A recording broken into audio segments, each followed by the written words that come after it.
কলেজে যাওয়ার জন্য রেডি হচ্ছি, এমন সময় আম্মু বলল, আজ একটু তাড়াতাড়ি বাসায় ফিরিস। কেন? তোকে নিয়ে আমার বান্ধবীর বাসায় যাব। তোমার বান্ধবীর বাসায় তুমি যাও, আমি গিয়ে কি করব? আরে যাবো তো তোর জন্য। আমার বান্ধবী রাবেয়া তোকে নিয়ে যাওয়ার জন্য বলেছে। আমার জন্য যাবে মানে? হুম, তোর জন্য মেয়ে দেখতে যাব। তুমি কি পাগল হয়েছো? মেয়ে দেখবে মানে? হ্যাঁ, আমি আর রাবেয়া একে অপরকে কথা দিয়েছিলাম আমাদের ছেলে মেয়েকে একসাথে বিয়ে দিয়ে আমাদের সম্পর্কটা আরো গভীর করব। বাহ, নিজেদের জন্য আমাকে বলে দিচ্ছ কেন? তুই ছাড়া আমার আর কোনো ছেলে আছে নাকি? থাকলে তো তাকেই দিতাম। কিন্তু এটা কেমনে সম্ভব? আমি তো এখনো তোমার কাছ থেকে টাকা নিয়ে হাত খরচ চালাই, বউকে কি খাওয়াবো? তুই যে কি রোজগার করে খাওয়াবি সেটা আমি খুব ভালো করেই জানি। খাওয়ার কথা তোকে চিন্তা করা লাগবে না। কিন্তু কিন্তু কি? মেয়েটা তোর থেকে 1 বছরের সিনিয়র। আমার থেকে সিনিয়র মানে? সিনিয়র। হে আম্মু, তোমার মাথা কি খারাপ হয়ে গেছে? এমনিতেই আমাকে না জানিয়ে বিয়ে ঠিক করেছো, আবার এখন বলছো মেয়ে আমার থেকে সিনিয়র। তো সমস্যা কি? সমস্যা কি মানে? আরে ছেলেরা সব সময় তাদের থেকে জুনিয়র মেয়েকে বিয়ে করে, এটাই সমাজের নিয়ম। কোন হাদিসে লেখা আছে যে সিনিয়র মেয়েকে বিয়ে করা যাবে না? দেখো আম্মু, এটা পসিবল না। আজকে যদি মেয়ে আমার থেকে ছোট হতো তাহলে বিয়ের কথা চিন্তা করতাম। আরে আমরা তো মনে করেছিলাম আমার মেয়ে হবে আর রাবিয়ার ছেলে হবে, কিন্তু উল্টো হয়ে গেল। রাবিয়ার আগে মেয়ে হয়ে গেল, তারপর তুই জন্ম নিলি। যদি রাবিয়ার ছোট মেয়ে থাকতো তাহলে তোকে তার সাথেই বিয়ে দিতাম, কিন্তু এখন তো রাবিয়ার একটাই মেয়ে, তাই তোকে তাকেই বিয়ে করতে হবে।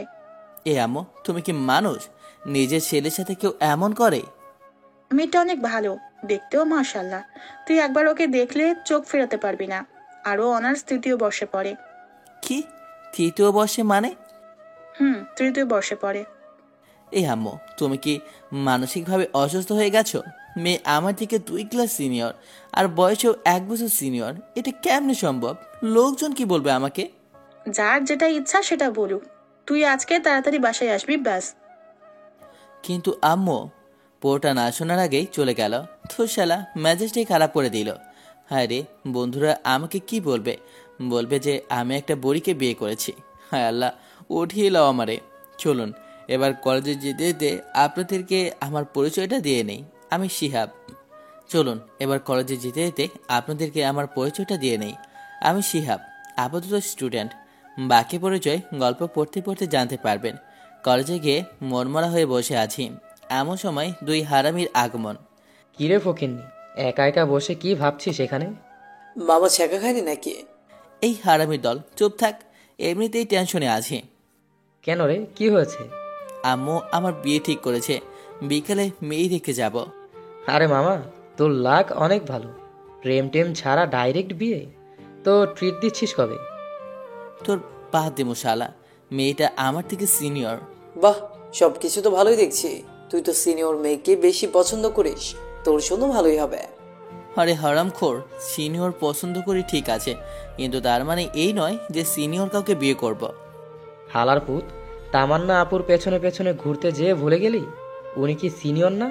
ভুল, তামান্নার সাথে অন্য কাকে মেলাবি না। তামান্না হলে তো কোনো কথাই ছিল না। কেন, তামান্নার মধ্যে কি আছে? চুপ কর শালা, এখন একটা বুদ্ধি দে, কি করে বিয়েটা বন্ধ করা যায়। মেয়েটা দেখতে কেমন? কি করে বলবো, এখনো তো দেখিনি। আগে দেখে আয়, মেয়েটাকে আগে দেখ। তোর পছন্দ হলে বিয়ে করিস, না হলে করিস না। কিন্তু আম্মু তো ওর সাথে বিয়ে দেবে। আরে তুই আগে দেখে আয়, সুন্দর হলে আমাকে বলিস, আমি নিজেই করব। আমারও অনেক ইচ্ছা সিনিয়র কাউকে আদর করার। এই তুই মানুষ? শালা আমি আছি আমার টেনশনে আর তুই মজা নিচ্ছিস। মজা না, আগে দেখে আয়, তারপর বাকিটা পরে দেখা যাবে। আচ্ছা ঠিক আছে, দেখি কি করা যায়। এরপর 3 জনে মিলে ক্লাসে চলে গেলাম। আমি 2টা ক্লাস করে বাসায় চলে আসলাম। দেখলাম আম্মু কাছের যেন ফোনে হেসে হেসে কথা বলছে। আমাকে দেখে বলল, ওই তাড়াতাড়ি কর, তোর হবু শাশুড়ি কল দিয়েছে। আমার আর বুঝতে বাকি হলো না যে আম্মু কার সাথে কথা বলছে। এদিকে রাগে আমার পুরো শরীর জ্বলে যাচ্ছে। যাই হোক, খাওয়া দাওয়া করে রেডি হয়ে সিএনজি করে রাবে আন্টির বাসার উদ্দেশ্যে রওনা দিলাম। প্রায় 1 ঘন্টা পর একটা বাসার সামনে গিয়ে গাড়িটা থামলো। আমি আর আম্মু ভেতরে গেলাম। আম্মুকে দেখে একটা মহিলা দৌড়ে এসে জড়িয়ে ধরে মরা কান্না করতে লাগলো। আমি আমার বান্ধবীকে কোনোদিনও দেখিনি, তাই চিনতে পারছি না কোনটা আমার বান্ধবী। এদিকে আমার কাণ্ড দেখে আমার গাটা চলে যাচ্ছে। এই মহিলার এত আবেগ কোথা থেকে আসে কে জানে। এই দেখলাম ভালো, আবার এখন দেখি কান্না করছে। আমাকে তো শালা বোম মারলেও কান্না বেরোবে না। যাই হোক, একটু পর রাবেয়া আন্টি আমার দিকে তাকালো। আম্মু ইশারায় আমাকে সালাম দিতে বলল। আমার আর বুঝতে বাকি রইল না এটাই আমার বান্ধবী। আমিও সালাম দিলাম। এরপর আন্টি আমার কাছে এসে বলল, এই সুফিয়া, এটা তোর ছেলে নাকি? এটাই তোর হবু জামাই। আল্লাহ, কত বড় হয়ে গেছে। জানো বাবা, তোমাকে সেই ছোট্টবেলায় দেখেছিলাম। তুমি কত হিসু করে দিয়েছিলে আমার কোলে, তার কোনো হিসাব নেই। যা বাবা, কথা বলছি এখানে আর উনি চলে গেলেন। আমি ছোটবেলায় কোথায় হিসু করেছি, কোথায় করেছি। হায় রে আল্লাহ, উঠে এলো আমারে। যাই হোক, তারপর আমি রুমে এসে সোফায় বসে পড়লাম। আর আম্মু এবং রাবে আন্টি আমাকে রেখে কথা বলতে বলতে ওপরে চলে গেল। আমি একাই অবলার মতো সোফায় বসে রইলাম। আমার পাশে কেউ নেই, একটু সহমর্মিতা দেখানোর জন্য। একটু পর আম্মু নিচে আসলো। নিচে এসে আমাকে বলল, এই মুখ এমন করে রাখছিস কেন? একটু হাসি মুখে থাক। হায় রে আম্মু, তুমি তোমার ছেলের মন বুঝলে না। আমার কান্না আসে এখানে। চুপ কর শয়তান, একটু পর বউ আসবে তোর সাথে দেখা করতে। আর কতক্ষণ লাগবে বউয়ের আসতে? তর সইছে না নাকি? একটু অপেক্ষা কর, বউ চলে আসবে। ওকে। এরপর আম্মু আবারও চলে গেল। আমি সোফার ওপর একা একা বসে আছি। প্রায় 45 মিনিট হয়ে গেছে। কোথায় বউ আসবে, কোথায় কি, কাউকে তো দেখতে পাচ্ছি না। মহারানীর কোনো খোঁজখবরই তো নেই। অনেকক্ষণ পর মহারানীকে দেখতে পেলাম। দেখলাম মহারানীটা ওপর থেকে নিচে নেমে আসে। মহারানীকে দেখে তো আমি পুরাই টাসি খেয়ে গেলাম। আরে, বুঝতে পারতেছেন না তো? ধুর, আপনারা কিভাবে বুঝবেন? আপনারা তো আর দেখছেন না। আরে এটা তো আর কেউ না, আমাদের তামান্না আপু, যার পেছনে পেছনে আমি এতদিন ঘোরাঘুরি করছিলাম। তার মানে তামান্নাই রাবি আন্টির মেয়ে। আহা, তামান্না আমার বউ হবে, এ যেন মেঘনা চাইতে বৃষ্টি পাওয়ার মতো। যাই হোক, তামান্না একটা শাড়ি পরে এসেছে। আমি তো ওকে দেখে হাঁ করে তাকিয়ে রইলাম। আমার এমন হাঁ করে তাকিয়ে থাকা দেখে আম্মু আমাকে টোকা দিল। তারপর বাস্তবে ফিরে আসলাম। তামান্না এসে আমাকে চা দিল। আমার মনের মধ্যে তো তখন লাড্ডু পড়ছে। বিদ্যা বালানের গানটা মনের ভিতরে বাজতেছে, উলালা উলালা তু মেরি ফ্যান্টাসি। তামান্না এসে আমাকে সালাম দিয়ে ভিতরে চলে গেল। আমিও সোফায় বসে রইলাম। আম্মু অনেকক্ষণ রাবি আন্টির সাথে বসে গল্প করলো। তারপর বিয়ের দিন তারিখ ঠিক করে বাসায় চলে আসলাম। বাসায় এসে আমি সানি আর আয়মানকে গ্রুপ কল দিলাম। কি রে হারামি দল, কোথায় তোরা? কেন, কি হয়েছে? সেটা পরে বলবো, তাড়াতাড়ি করে রেস্টুরেন্টে আয়, তোদের ট্রিট দেব। ট্রিটের কথা শুনে দুজনে লেজ উঠিয়ে চলে আসলো। সন্ধ্যায় ওদের সাথে রেস্টুরেন্টে গেলাম। মামা, ঘটনা কি হঠাৎ করেই ট্রিট? দোস্ত, কাম তো হয়ে গেছে। কি, মেয়ে পছন্দ হয়েছে নাকি? ঠিক বলেছিস। কিন্তু তুই তো বললি বিয়েটা করবি না। আরে, সেটা তো আগে বলেছিলাম, কিন্তু পাত্রীকে দেখার পর সবকিছু ঠিক হয়ে গেছে। তা পাত্রীটা কে? তোদের আমার না আপো।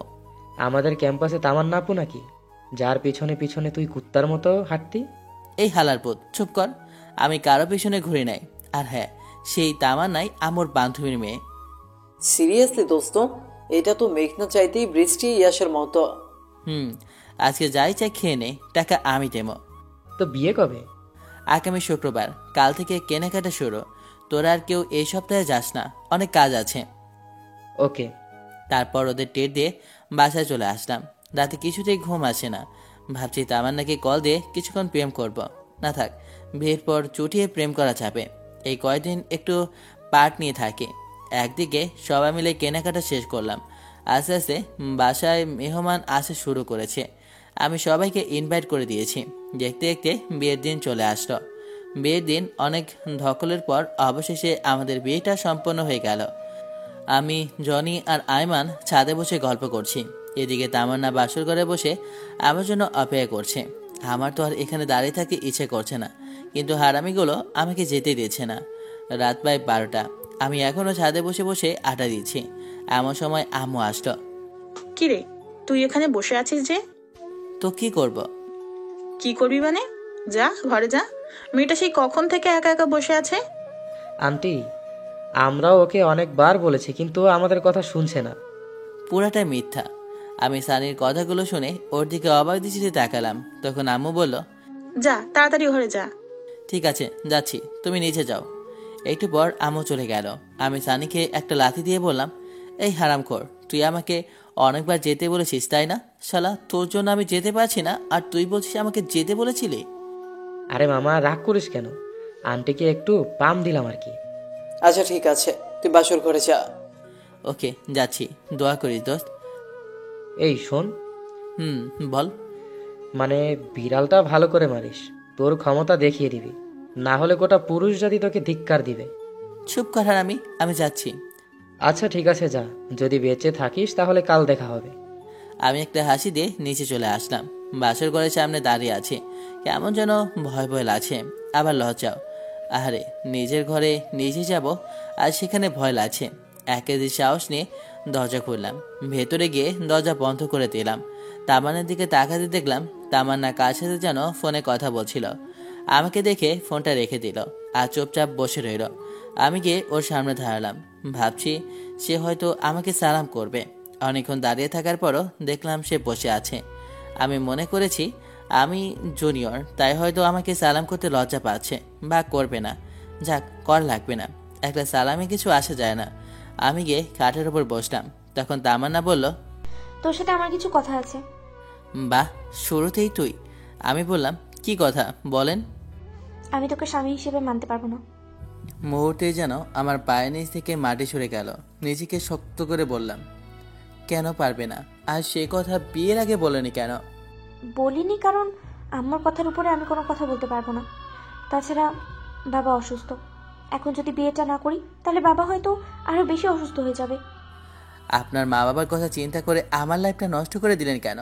আপনার যদি বিয়েতে মত না থাকতো আপনার বাবা মাকে বলতেন। বলে কোনো লাভ হবে না, ওরা আমার কোনো কথাই শুনবে না।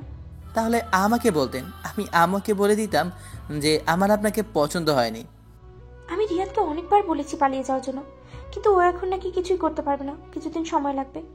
এখন আবার এই রিয়াদটাকে? আমার বয়ফ্রেন্ড। তো এখন কি চান আপনি? আমি এখন আপনার জন্য কি করতে পারি? ডিভোর্স। তোকে আমাকে ডিভোর্স দিয়ে দিতে হবে। কথাটা শুনে বুকের ভেতর কেমন যেন কেঁদে উঠল। ডিভোর্স তো আর বললেই হয়ে যাবে না, কমপক্ষে 6 মাস তো আমাদের একসাথে থাকতেই হবে। কি 6 মাস? তোকে আমার 1 সেকেন্ডও সহ্য হচ্ছে না। ডিভোর্স পেতে হলে 6 মাস সহ্য করতেই হবে। আচ্ছা ঠিক আছে, আরেকটা কথা। কি? এই 6 মাস আমার উপরে কোনোভাবেই স্বামীর অধিকার খাটাতে আসবি না। ওকে, কিন্তু এই 6 মাস সবার সামনে অন্তত বইয়ের মতো থাকবেন। মা যদি জানতে পারে অনেক কষ্ট পাবে, আর আমি মায়ের কষ্ট সহ্য করতে পারি না। আচ্ছা ঠিক আছে। তারপর আমি রুম থেকে চলে যাচ্ছিলাম, এমন সময় আবারও তামান্না বলল, এই কই যাস? বাইরে যাই। এখানে থেকে আর কি করব? না, তুই বাইরে যাবি না। কেন? বাইরে গেলে সবাই সবকিছু বুঝতে পারবে। বাহ, বুদ্ধি আছে দেখছি। এরপর আমি খাটে ঘুমাতে যাব, এমন সময় তামান্না আবারও চিৎকার দিয়ে বলল, এই কি করছিস? কেন ঘুমাবো না? তো খাটে কেন? তাহলে কোথায় ঘুমাবো? তুই খাটে ঘুমাতে পারবি না, সবাই ঘুমা। কেন, খাটে ঘুমালে সমস্যা কি? বললাম না তোকে স্বামী হিসেবে মানি না, তাহলে এক খাটে দুজনে ঘুমাবো কেন? আমি আর কিছু না বলে একটা বালিশ সোফায় রেখে বারান্দায় চলে গেলাম। ভাবতে লাগলাম, কোন অপরাধের কারণে আল্লাহ এত শাস্তি দিয়েছে আমাকে। বাইরে তাকিয়ে দেখি সবাই ব্যস্ত। বাবুচিটা এদিক ওদিকে ঘোরাঘুরি করছে, আম্মু সবার সাথে বসে গল্প করছে। কিছুক্ষণ দাঁড়িয়ে থেকে আমার রুমে চলে আসলাম। দেখলাম তামান্না কার সাথে যেন ফোনে কথা বলছে। আমাকে দেখে আবারও ফোনটা রেখে দিল। আমি লাইটটা বন্ধ করে ঘুমাতে যাব, এমন সময় আবারও তামান্না বলল, কিরে লাইট অফ করছিস কেন? তো লাইট জ্বালে কেউ ঘুমায় নাকি? আমি তোকে বিশ্বাস করতে পারছি না, তুই লাইট দে। থুর, এ ঘরে থাকবই না। এই কই যাস? জাহান নামে। আপনি তো আমাকে বিশ্বাসই করছেন না, এখানে থেকে কি করব? আচ্ছা ডিম লাইট জ্বালিয়ে রাখ। আমার কিছু না বলে ডিম লাইটটা জ্বালিয়ে ঘুমিয়ে পড়লাম। সকালে ঘুম ভাঙলো তামান্নার মায়াবী মুখটা দেখে। আহ, কি সুন্দর লাগছে দেখে, মনে হচ্ছে নিষ্পাপ একটা শিশু ঘুমাচ্ছে। হুমায়ুন আহমেদ বলেছিল, যে মেয়েকে ঘুমন্ত অবস্থায় সুন্দর দেখায় সেই প্রকৃত সুন্দরী। তামান্নাও সেই হুমায়ুন আহমেদের অজানা সুন্দরী পরী। কিছুক্ষণ তাকিয়ে থাকার পর ওর ঘুম ভেঙে যায়। আমাকে দেখার আগেই আমি আবারও ঘুমিয়ে থাকার ভান করলাম। তামান্না উঠে ফ্রেশ হতে চলে গেল। আমিও উঠে নাস্তা করে বাইরে চলে গেলাম।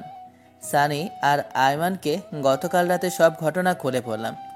সত্যি তামান্না তোর কাছে ডিভোর্স চাইছে? তো আমি কি মিথ্যা বলতেছি? তো এখন কি করবি? দেখা যাক, ডিভোর্স দেওয়া ছাড়া তো কোনো অপশন নাই। তোদের পরিচিত কোনো উকিল আছে? আমার কাকা আছে। আচ্ছা, আমি তোকে সব কাগজপত্র দেব, তুই তোর কাকার সাথে কথা বলে রাখিস। ওকে, চল এখন। মন খারাপ করে বসে থেকে লাভ নেই, একটু ঘুরে আসি। তুই ঠিক বলছিস? আচ্ছা ঠিক আছে, চল তাহলে। সারাদিন ওদের সাথে ঘোরাঘুরি করে রাত 9টায় বাসায় আসলাম। দেখি আব্বু আম্মু সবাই রেগে আগুন হয়ে আছে। কিরে, তুই সারাদিন কোথায় ছিলি?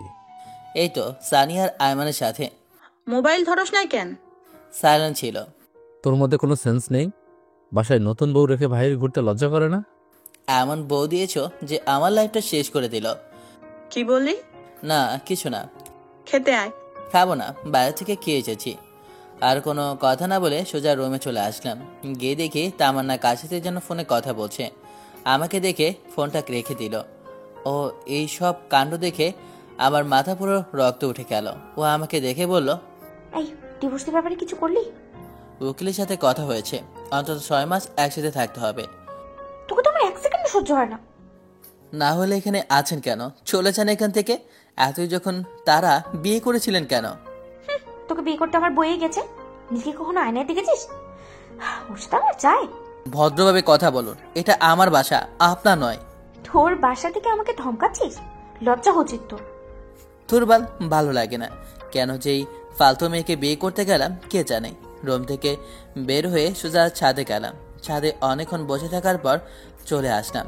এখনো দেখছি তামান্না কার সাথে যেন ফোনে কথা বলছে। আমাকে দেখে আরো হেসে হেসে কথা বলতে লাগলো। কিছু না বলেই বালিশ নিয়ে সোজা সোফায় ঘুমিয়ে পড়লাম। সকালে ঘুম থেকে উঠে দেখি তামান্না বিছানায় নেই, হয়তো ওয়াশরুমে গেছে। মোবাইলটা টেবিলের উপর রাখা। আমি তাড়াতাড়ি উঠে মোবাইলটা হাতে নিলাম। বাহ, লক করা নাই তো। ফোনটা হাতে নিয়ে সাথে সাথে মেসেজগুলো দেখতে থাকলাম। মেসেজগুলো দেখে আমার মাথা পুরো খারাপ হয়ে গেল। আমি নাম্বারটা নিয়ে নিলাম। দরজার আওয়াজ শুনে মনে হচ্ছে তামান্না আসে। আমি ফোনটা রেখে তাড়াতাড়ি করে বাইরে চলে গেলাম। এইভাবে তামান্না আর আমার দিনগুলো যেতে লাগলো। আমি কলেজে যাওয়া শুরু করলাম। পরের দিন থেকে তামান্নাও যায়। আম্মু বলেছে দুজনকে একসাথে যাওয়ার জন্য, কিন্তু তামান্না আমাকে পার্সোনালি নিষেধ করেছে। আর তাই দুজনের বাসা থেকে একসাথে বেরোলেও একসাথে কলেজে যায় না। সেদিন ক্লাস শেষ করে বাইরে এসে দেখি তামান্না তার বন্ধুদের সাথে বসে আড্ডা দিচ্ছে আর অনেক হাসাহাসি করছে। আমার তো এসব দেখে রক্ত মাথায় উঠে গেল। আমি ওর কাছে গিয়ে বললাম, চলেন। কোথায় যাব? বাসায় যেতে হবে। তুই যা, আমি যাবো না তোর সাথে। তুই করে বলাতে সবাই আমার দিকে হা করে তাকিয়ে আছে। আম্মু বলেছে আপনাকে সাথে নিয়ে বাসায় যেতে।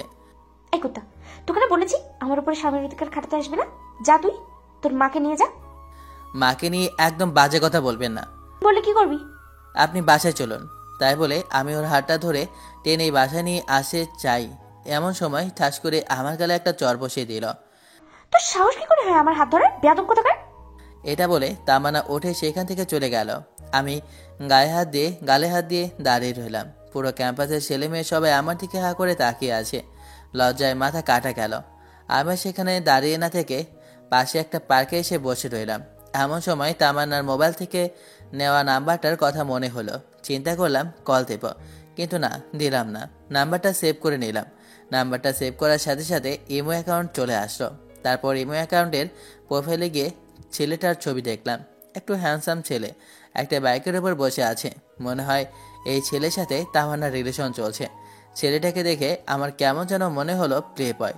আমি ছবিটা নিয়ে আমি আমার বন্ধুদের গ্রুপে ছবিটা দিয়ে দিলাম আর বললাম, যদি কেউ এই ছেলেকে কোথাও দেখে থাকেন তাহলে যেন সাথে সাথে আমাকে কল করে।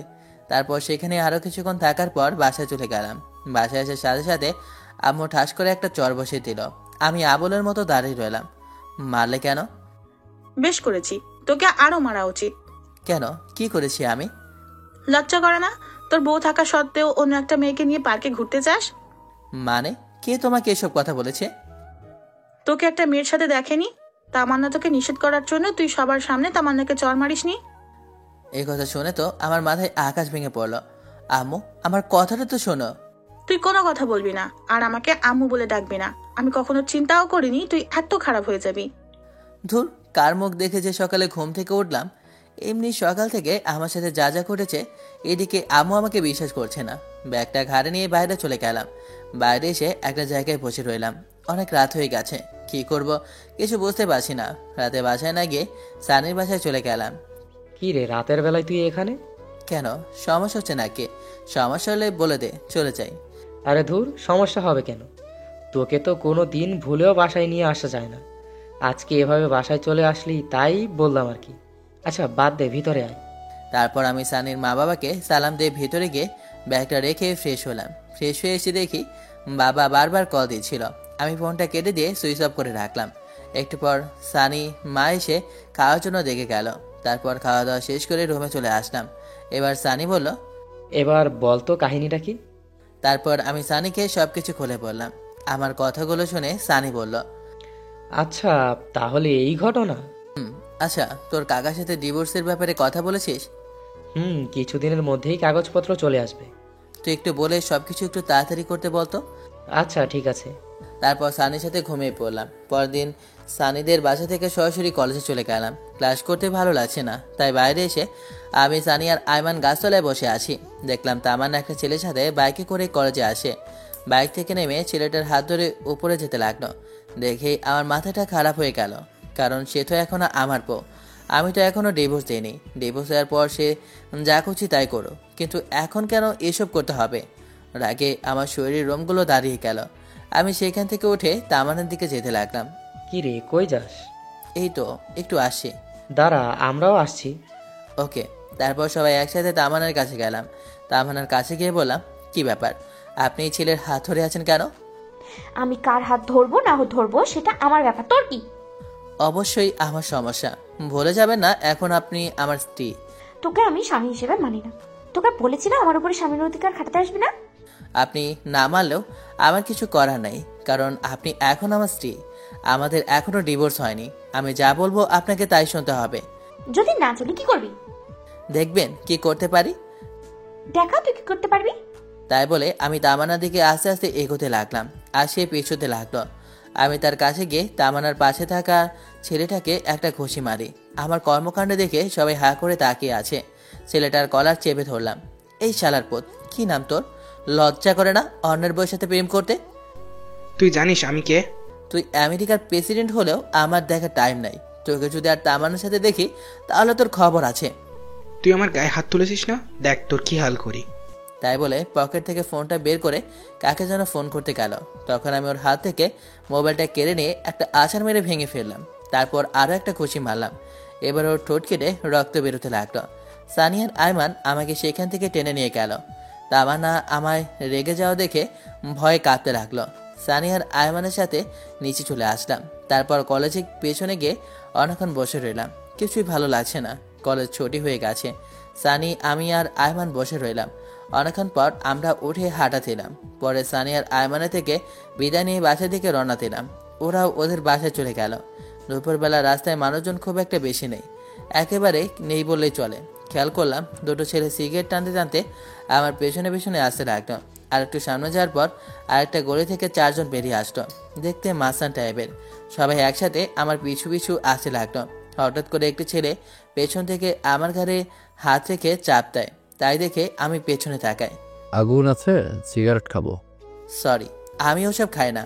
এইসে আমার লক্ষ্মী ছেলে ওইসব খায় না। কি ব্যাপার, আপনাদের সমস্যা কি?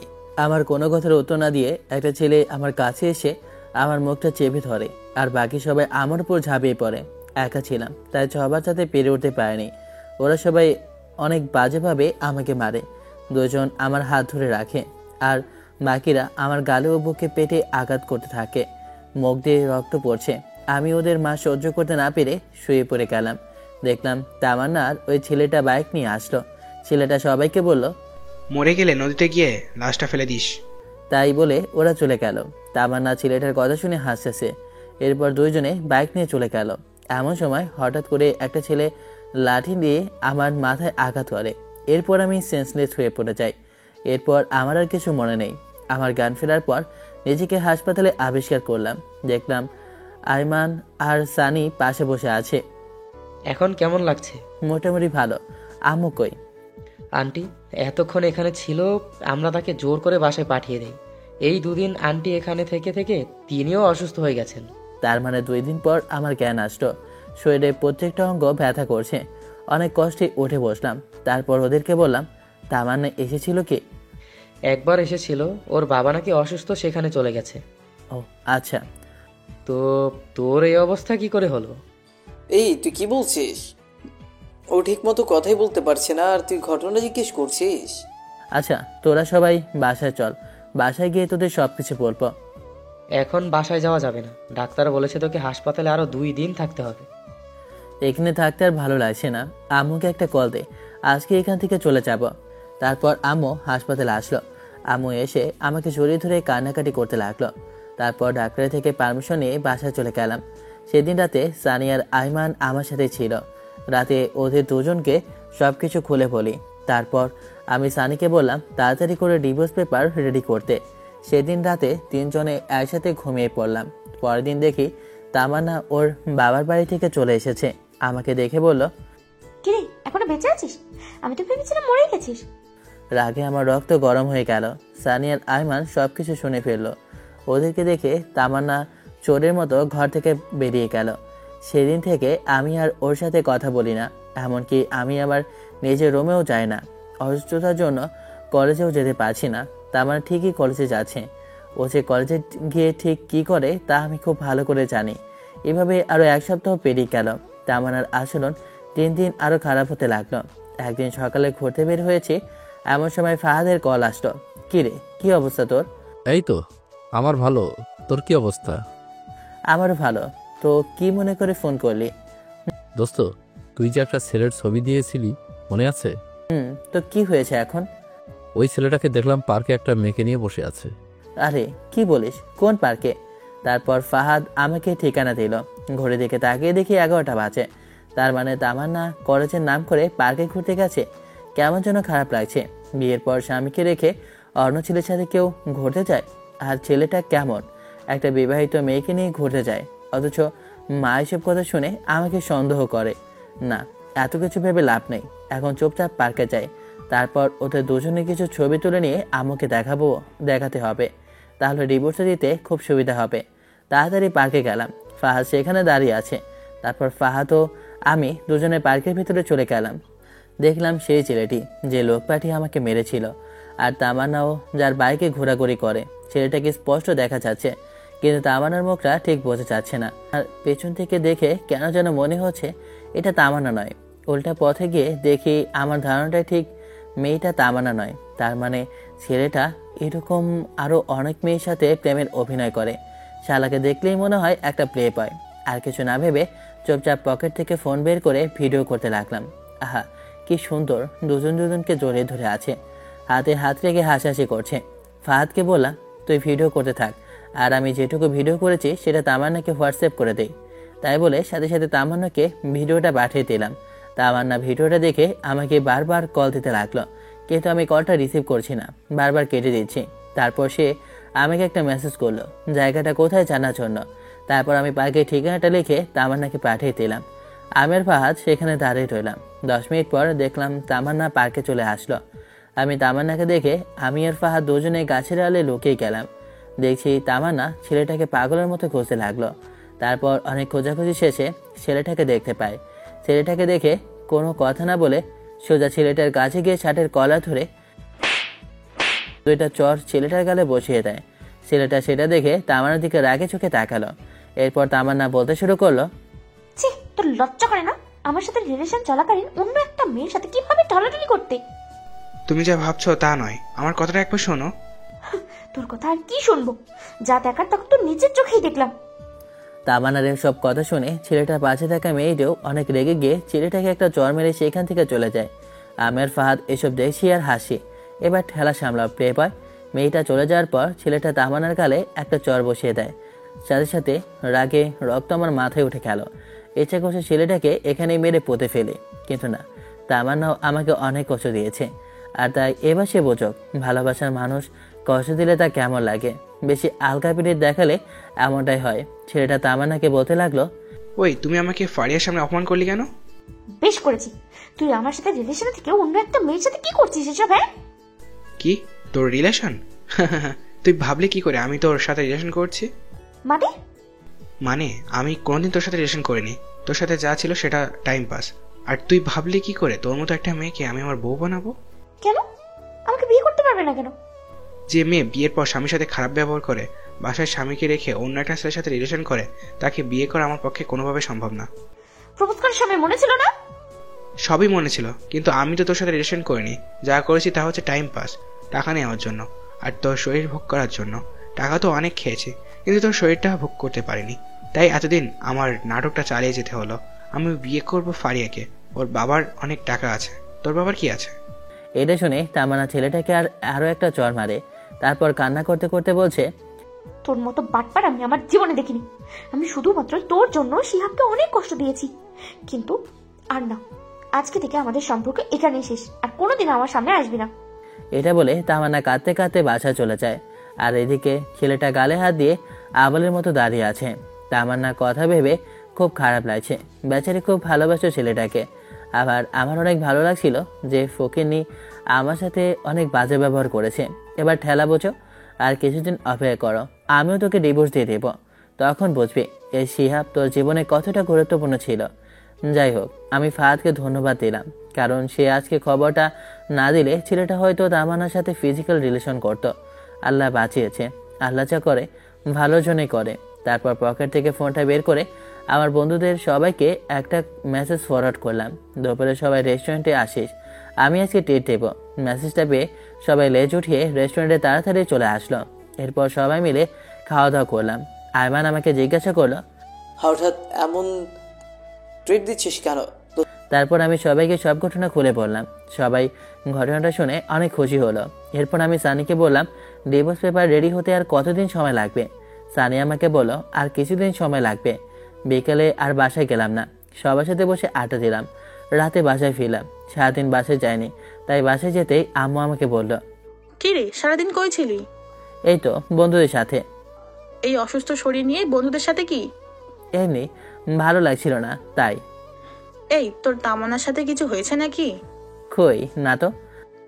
সেই দুপুরে কলেজ থেকে আসার পর থেকে রুমের মধ্যে একা একা শুয়ে আছে। খেতে বললাম, খাবার খাচ্ছে না, রুম থেকে বেরও হচ্ছে না। আমি কিছু জানি না, যদিও সবটা জানি, কিন্তু আম্মুকে বললাম না। দেখ তো বাবা, মেয়েটা কিছু খাচ্ছে না, এমন করলে তো শরীর খারাপ করবে। নিজের ছেলে যে না খেয়ে আছে সেদিকে খেয়াল নেই। আচ্ছা, দেখছি কি করা যায়। হ্যাঁ যা, ডেকে নিয়ে আয়, আমি তোদের দুজনের জন্য খাবার রেডি করছি। তারপর আমি রুমে চলে গেলাম। রুমে গিয়ে দেখলাম তামান্না উল্টো হয়ে শুয়ে আছে। আমাকে দেখে উঠে বসে পড়লো। আমি কিছু না বলে ওয়াশরুমে চলে গেলাম। তারপর ফ্রেশ হয়ে এসে তামান্নাকে বললাম, আম্মু খাওয়ার জন্য রাখছেন, খেতে চলেন। আমার খেতে ইচ্ছে করছে না, তুমি খাও। আমি তো পুরো অবাক হয়ে গেলাম। যে মেয়ে আমাকে তুই ছাড়া কোনোদিন কথা বলেনি, আর সে মেয়ে আমাকে তুমি করে বলছে। খাবেন না কেন? আম্মু বললো দুপুরে তো কিছু খাননি, আপনার গালে এসব কিসের? ওসব কিছু না, মশা মারতে গিয়ে দাগ পড়েছে। দাগ? তাড়াতাড়ি খেতে চলেন, সবাই বসে আছে। বললাম তো আমি খাবো না, তুমি যাও। শেয়ার করা। আমি খেতে চলে গেলাম। আমাকে একা দেখে মা বলল, কি রে, আসলো না খেতে? ও নাকি খাবে না, অসুস্থ। ও আল্লাহ, বলিস কি? ডক্টরকে খবর দে তাড়াতাড়ি। আরে আম্মু, এত চিন্তা করো না তো, তেমন কিছু না, এমনি একটু অসুস্থ, ঠিক হয়ে যাবে। আমি আর কিছু না বলে খাবার খেয়ে রুমে যেতে লাগলাম। তখন মা বলল, বাবা শোন। আম্মু কিছু বলবে? আমি বলছিলাম কি, খাবারটা রুমে নিয়ে যা, ওর খিদে লাগলে খেয়ে নেবে। প্লিজ বাবা, খাবারটা রুমে নিয়ে যা। কি আর করার, নিজের অনিচ্ছা সত্ত্বেও খাবারটা রুমে নিয়ে যেতে হলো। তারপর খাবারগুলো টেবিলের উপর রাখলাম আর তামান্নাকে বললাম, ভাত নিয়ে এসেছি, খেয়ে নিন, না হলে শরীর খারাপ করবে। আর কিছু না বলে একটা বালিশ নিয়ে সোফায় ঘুমিয়ে পড়লাম। তামান্না কিছু একটা বলতে গিয়েও বলল না। রাতে কিছু একটা শব্দ শুনে ঘুমটা ভেঙে গেল। তাকে দেখি তামান্না পাগলের মতো খাবারগুলো খাচ্ছে। আমি মুচকি মুচকি হাসি আর মনে মনে বলছি, গরিবের কথা বাসি হলেও মিষ্টি হয়। আমি না দেখার ভান করে শুয়ে আছি। তামান্না একবার খাবার খাচ্ছে আর একবার আমার দিকে তাকাচ্ছে। তারপর আমি ঘুমিয়ে পড়লাম। সকালে ঘুম থেকে উঠে তো আমি অবাক, কারণ সকালবেলা ঘুম থেকে উঠে দেখি তামান্না ওর কম্বলটা আমার গায়ে পেঁচিয়ে কোথায় যেন গেছে। উঠে ফ্রেশ হয়ে নিলাম। তারপর খাবার টেবিলে গিয়ে তো আমি আরও অবাক, কারণ আর খাবার টেবিলে আমার সব ফেভারিট আইটেমগুলো সাজিয়ে রাখা হয়েছে। ঘটনা কি, আজ তো কোনো বিশেষ দিন না। তারপর আমি আম্মুকে জিজ্ঞেস করলাম, আজকে এত সব রান্না কেন? আম্মু একটু হেসে উত্তর দিল, তামান্না নিজে হাতে আজ সব রান্না শুধুমাত্র তোর জন্য করেছে।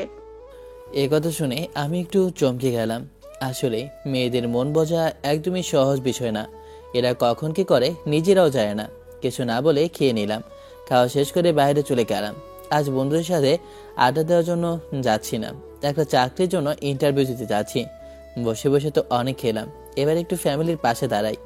ইন্টারভিউ দিয়ে বন্ধুদের সাথে একটু আড্ডা দিয়ে রাতে বাসায় আসলাম। তারপর সবাই একসাথে ডিনার করলাম। এরপর আমি রুমে গিয়ে বসে বসে একা একা মোবাইল চালাচ্ছি। এমন সময় তামান্না আসলো। আমি উঠে ছাদে চলে গেলাম। ছাদে বসে বসে কিছুক্ষণ গান শুনলাম। তারপর রুমে এসে দেখি তামান্না এখনো বসে আছে। কি ব্যাপার, আপনি এখনো ঘুমাননি? একটু পরে ঘুমাবো। তোমাকে একটা কথা বলবো তো, তাই। বলেন। আমাকে আর আপনি করে বলতে হবে না, তো কি বলবো? এখন থেকে তুমি করেই বলবে। No thanks. তারপর খাট থেকে বালিশ নিয়ে সোফায় ঘুমাতে যাব। এমন সময় তামান্না আবারও বলল, সোফায় না ঘুমালে হয় না? সোফায় না ঘুমালে কোথায় ঘুমাবো? এখন থেকে তুমি খাটে ঘুমাবে। কেন, আপনার বকা খাওয়ার জন্য নাকি চর খাওয়ার জন্য? দেখেন, আমার একটা পার্সোনালিটি আছে। শোনো শিহাব, এতদিন যা করেছি তার জন্য সরি। আমি আর কিছু না বলে সোফায় গিয়ে ঘুমিয়ে পড়লাম। তুই কি ভেবেছিস তোর নরম নরম মিষ্টি কথায় আমি পটে যাব? তুই এখনো শিহাবকে চিনিসনি। আমি তোকে অনেক ভালোবাসতাম, কিন্তু আমি যখনই তোর কাছে যেতাম তখনই অপমান ছাড়া আর কিছুই পাইনি। যাক, এত কিছু ভেবে লাভ নেই, ঘুমিয়ে পড়ি। রাতে কারো ঘোংঘানির শব্দে ঘুম ভেঙে গেল। ডিম লাইটের আলোয় রুমের মধ্যে সবকিছু একটু একটু দেখা যাচ্ছে। দেখলাম তামান্না শুয়ে শুয়ে কান্না করছে। ও কান্না করো, তাতে আমার কি?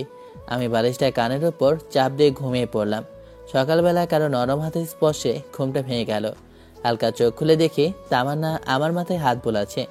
আমিও না বোঝার ভান করে ঘুমিয়ে আছি। একটু পর সে উঠে গোসল করতে চলে গেল। গোসল করে এসে আমাকে ডাকতে লাগলো। ঘুম থেকে উঠে আমিও ফ্রেশ হয়ে নিলাম। সকালবেলা নাস্তা করে শুয়ে শুয়ে ফেসবুকিং করছি। এমন সময় আয়মান কল দিয়ে বলল, দোস্ত, তোর চাকরিটা হয়ে গেছে। আমি খবরটা শুনে অনেক খুশি হয়ে গেলাম। যাক, এতদিনে একটু পরিবারের পাশে দাঁড়াতে পারবো। আপু আম্মু দুজনকে খবরটা দিলাম। দুজনেই বেশ খুশি। তামান্নাকে কিছুই বললাম না। তারপর সানি আর আয়মানের সাথে আড্ডা দিয়ে রাতে বাসায় ফিরলাম।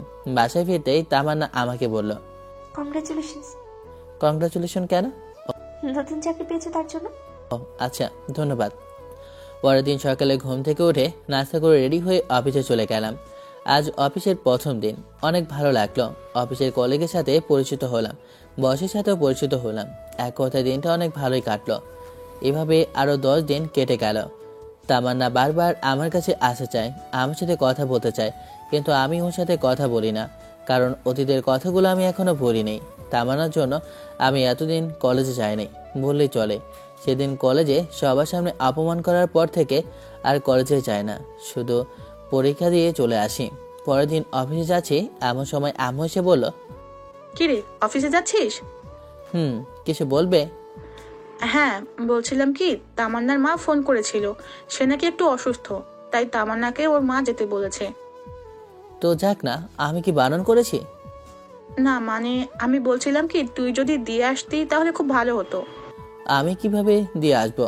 অফিসে দেরি হয়ে যাবে তো। হবে না, তামান্না রেডি আছে। প্লিজ বাবা, তুই একটু ওকে নামিয়ে দিয়ে যা। কি আর করার, অনিচ্ছা সত্ত্বেও আম্মুর কথা শুনে তামান্নাকে নিয়ে বেরিয়ে পড়লাম। একটা সিএনজি নিলাম। তামান্না আর আমি পাশাপাশি বসে আছি, কিন্তু কেউ কারোর সাথে কোনো কথা বলছি না। তামান্নার মুখ দেখে বুঝতে পেরেছি সে কিছু বলতে চায়, কিন্তু বলতে পারছে না। তাই দেখে আমি বললাম, কিছু বলবেন কি? তোমার অফিস কখন শেষ হবে? 4টায়, কাজের চাপ থাকলে দেরি হতে পারে। ও আচ্ছা, একটা কথা বলি। জি বলেন। তোমার অফিসে কি মেয়ে কলিগ আছে? হ্যাঁ, 5 জন আছে। 2 জন আমার পাশেই বসে। ও কথা বলতে বলতে তামান্না তো বাসার সামনে চলে আসলাম। তামান্নাকে তামান্নাদের বাড়িতে নামিয়ে দিয়ে আসে যাব এমন সময়। বাসায় আসবে না? না, আমার অফিসে দেরি হয়ে যাচ্ছে। তাহলে অফিস শেষ হলে এসো। না, আর কারো অপমান সহ্য করবে না। এমনিতেই অনেক অপমান সহ্য করেছি, কলেজেও যাওয়া বন্ধ করে দিয়েছি। আপনি ভেতরে যান। তামান্না কিছু বলতে চেয়েছিল, কিন্তু আমি ওর কথা না শুনে সিএনজি ড্রাইভারকে বললাম গাড়ি টানতে দিতে। তারপর সোজা অফিসে চলে গেলাম। সারাদিন অফিস করে বিকেলে আড্ডা দিয়ে বাসায় গেলাম। আমি বাসায় যেতে আম্মু আমাকে বলল, কি রে, তুই এখানে কেন? তো কোথায় যাব? তামান্নাদের বাসায় যাসনি? আমাকে কি পাগলা কুত্তায় কামড়াইছে? ভালো লাগছে না, খাবার দাও তো। তোমার কথা রাখতে গিয়ে আজ আমার জীবনটা তেজপাতা হয়ে গেল। কি বললি? কিছু না, খাবার দাও তাড়াতাড়ি, আমি ফ্রেশ হয়ে আসি। আচ্ছা আয়। তারপর ফ্রেশ হয়ে এসে খাওয়া দাওয়া করে রুমে গিয়ে শুয়ে রইলাম। কি শান্তি! কতদিন পর আজ একটু শান্তি করে বিছানায় ঘুমাবো। এতদিন এই ফকিনির জন্য বিছানায় ঘুমাতে পারিনি। মনে হচ্ছে 20টা বছর খাটে ঘুমাই না। শুয়ে শুয়ে গান শুনছি, এমন সময় একটা অচেনা নাম্বার থেকে কল আসলো। আসসালামু আলাইকুম, কে বলছেন? আমি। আরে এই আমিটাকে? আরে আমি তামান্না বলছি। ও আচ্ছা, তো এটা আবার কার নাম্বার? আমার একটা কাজিনের নাম্বার। তুমি ঠিক মতো খাইছো? হ্যাঁ খেয়েছি, আপনি খেয়েছেন? হুম। আচ্ছা, এখন আপনার আম্মু কেমন আছে? জি ভালো। আচ্ছা তাহলে এখন ফোনটা রাখি, ঘুমাবো, খুব ঘুম পাচ্ছে। ওকে। কলটা কেটে দিয়ে ভাবছি হঠাৎ তো কেয়ার নিচে কেন? মেয়ে মানুষদের বিশ্বাস করতে নাই, এদের মনে কখন কি চলে তা নিজেরাই জানে না। যাই হোক, তামান্নাকে আস্তে আস্তে আমার প্রতি দুর্বল কত হচ্ছে সেটা আমি ঠিকই বুঝতে পারছি। এভাবে আরও 1 সপ্তাহ কেটে গেল। আমি আরামসে বিছানায় ঘুমাচ্ছি, খাওয়া দাওয়া করি, অফিসে যাই আর বন্ধুদের সাথে আড্ডা দিই। তামার সাথে আর কথা বলি না। যদি সে নিজে থেকে কল দেয় তাহলে হাই হ্যালো ছাড়া অতিরিক্ত কোনো কথা হয় না। সেদিন অফিসে কাজ করছি, সানি এমন সময় কল করলো। কি রে, কি অবস্থা তোর? এই তো ভালো, তোর কি অবস্থা? আছি রে, বেকার মানুষের আর কি অবস্থা। আচ্ছা শোন, যে জন্য কল করেছিলাম, বল। তো ডিভোর্স পেপার রেডি হয়ে গেছে। বিকেলে পুকুর পাড়ে আসিস, পেপারটা নিয়ে যাস। ধন্যবাদ দোস্ত। শুকনো ধন্যবাদ দিলে হবে না, ট্রিট দিতে হবে। আচ্ছা ঠিক আছে, তাহলে আয়মানকে সাথে নিয়ে আসিস। যাক, অবশেষে পেপারটা রেডি হলো। এই পেপারটার জন্য এতদিন যে প্যারা ছিলাম তা বলে পৌঁছানো যাবে না। বিকেলে অফিস শেষ করে পুকুর পাড়ে চলে গেলাম। গিয়ে দেখলাম সানি আর আয়মান বসে আছে। তারপর ওদের সাথে বসে অনেকক্ষণ আড্ডা দিলাম। তারপর ওদের টের দিয়ে বাসা চলে আসলাম। বাসায় এসে দেখে আম্মু রেখে আছে। কি হয়েছে আম্মু, এইভাবে তাকিয়ে আছো কেন? তোর মোবাইল কই শুনি? আছে তো, তাই বলে পকেটে হাত দিয়ে মোবাইলটা বের করে দেখি মোবাইলটা বন্ধ হয়ে আছে। তোকে কল দেয়, কল যায় না কেন? আমার ফোনে চার্জ ছিল না, সেজন্য কল আসেনি। মোবাইল চালাইতে ভালো লাগে, চার্জ দিতে মনে থাকে না? আচ্ছা বাদ দাও তো, কল দিয়েছিলেন কেন? তামান্নাকে নিয়ে আসার জন্য। আমি কেন নিয়ে আসে যাব? ও একা একা আসতে পারে না নাকি? নাকি আমি ওর বডিগার্ড? এই কেমন কথা বলছিস? মেয়েটা একা একা আসবে কি করে? তুই যা, ওকে নিয়ে আয়। আমি গিয়ে ওকে নিয়ে আসবো মানে? হ্যাঁ, তুই গিয়ে ওকে নিয়ে আয়, না হলে তোর এই বাড়িতে ঠাঁই নাই। এটা কেমন কথা? হ্যাঁ, এখন চুপচাপ গিয়ে ওকে নিয়ে আয়। কি আর করার, বাসা থেকে বেরিয়ে আবার তামান্নাদের বাসায় খেলাম। ওদের বাসায় গিয়ে দেখে 8:30 বাজে। অনেকক্ষণ ধরে কলিং বেল বাজাচ্ছে, কিন্তু দরজা খুলছে না। অনেকক্ষণ পর তামান্নার মা এসে দরজা খুলে দিল। আসসালামু আলাইকুম, কেমন আছেন? আলহামদুলিল্লাহ ভালো আছি, তুমি কেমন আছো বাবা? আলহামদুলিল্লাহ ভালো। তামান্না উপরে আছে, যাও। ইচ্ছা না থাকা সত্ত্বেও উপরে চলে গেলাম। গিয়ে দেখলাম তামান্না রেডি হয়ে বসে আছে। আমি ওকে বললাম, রেডি হয়েছেন? আম্মা ফোন করেছিল, কিন্তু তুমি আসতে এত দেরি করলে কেন? অফিস থেকে আসতে একটু দেরি হয়ে গেছে। আচ্ছা চলুন। এখন না, পরে যাবো, আগে খাওয়া দাওয়া করে নাও। বাসায় গিয়ে খাবো। না, এখান থেকে খেয়ে বাসায় যাব, আম্মু সব রান্না করেছে। কি আর করার, খাওয়া দাওয়া করে বাসার উদ্দেশ্যে রওনা দিলাম। সিএনজির ভেতরে কেউ কারোর সাথে কথা বলছিলাম না। মনে মনে ভাবতে লাগলাম আজ থেকে আর আরাম করে কাটে ঘুমাতে পারবো না। একটু পর বাসায় আসলাম। বাসায় এসে দেখে বাসার সব লাইট অফ করা। দরজায় টোকা দেওয়ার আগে দরজা খুলে গেল। বাসার ভেতর সব লাইট বন্ধ। তারপর আম্মাকে অনেকবার ডাকলাম, ধুর কোনো সারা শব্দ নেই। অনেক চিন্তায় পড়ে গেলাম, কোনো অঘটন ঘটনা তো। তামান্না ভয়ে আমার হাতটা চেপে ধরে রাখলো। বুঝলাম ওর হাতটা অনেক কাঁপছে। আমি পকেট থেকে মোবাইলটা বের করে লাইট জ্বালাতে যাব, এমন সময় আমাদের দুজনকে অবাক করে দিয়ে অনেকগুলো লাইট একবারে জ্বলে গেল। এরপর সানি, আয়মান আর আম্মু একসাথে বলে উঠলো, happy birthday to you, happy birthday dear Tamanna, many many happy returns of the day. আমি তো পুরাই টাসি খেয়ে গেলাম। এসব কে করলো, কখন করলো, আর কিভাবে করলো? আমি তো এই 2 ঘন্টা আগেও বাসা ছিলাম। কই, তখন তো কিছুই ছিল না। আমি শুধু ভাবছি। আর তামান্না আম্মুকে বলল, আম্মু, আপনি কিভাবে জানলেন আজকে আমার জন্মদিন? আর এত কিছু এবার কে করলো? সবাই একসাথে আমাকে দেখিয়ে দিল। আমি তো আবার টাক্সি খেয়ে গেলাম। যাই হোক, তারপর সবাই মিলে কেকটা কাটলাম। কেক কেটে তামান্না আমাকে একটু খাইয়ে দিল। তারপর আমি ওকে খাইয়ে দিলাম। এক একা সবাই খেয়ে নিলাম। সবাই মিলে অনেক মজা করলাম। এরপর সানি, আইমান আর আম্মু তামান্নাকে অনেকগুলো গিফট দিল। আমি বাকি রইলাম। সানি তামান্নাকে বলল, আমি আমার গিফট কাল সকালে দিব। আমি তো নির্বাক হয়ে দাঁড়িয়ে রইলাম। এরপর আমি সানি আর আহমান ছাদে চলে গেলাম। ছাদে গিয়ে আমি সানিকে বললাম, কিরে, তোরা এত কিছু কিভাবে জানলি? আমরা তো কিছুই জানতাম না, আন্টি আমাদের ফোন করে সব কিছুই বলেছে। আর আন্টি তোকে সব কিছু জানাতে বারণ করেছে। ও আচ্ছা। এই সানি, তুই যে বললি আমি কাল সকালে ওকে গিফট দেবো, ওকে আমি কি গিফট দেবো? আরে বেটা, তামান্না তোর কাছে কি চেয়েছিল? ডিভোর্স, তাই না? আর ডিভোর্স পেপার তো রেডি হয়ে গেছে। কাল সকালে ডিভোর্স পেপার তামান্নাকে দিবি। আর এটাই হবে ওর সব থেকে বড় উপহার।